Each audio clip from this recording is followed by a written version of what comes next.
এই যে দেখিছে কাঁচকল, আজি কাঁচকলৰ পৰা এটা ধুনীয়া চাটনি বনাম। এয়া কাঁচকলৰ বাকলি গুচাই ল'লোঁ। প্ৰথমে এনেকুৱাকৈ কৰি তাৰপিছত এনেকুৱা সৰু সৰু কৰি কাটি ল'লোঁ। এতিয়া এইখিনি মই সিজিবলৈ দিম আৰু তাত অকণমান নিমখ দি দিম। এনেকুৱাকৈ 10 মিনিট সময় সিজাই ল'ব। মই এইটো সিজিব দিছোঁ, সিজি আছে। এতিয়া অকণমান সিজাই ল'ব।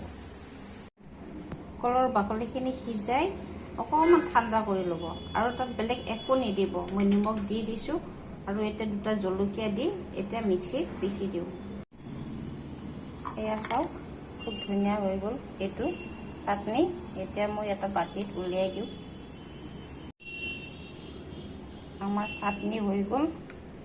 এইটো কাঁচকলৰ বাকলিৰ চাটনি আৰু এইটোত আইৰণ বহুত থাকে, সেইকাৰণে খাব লাগে।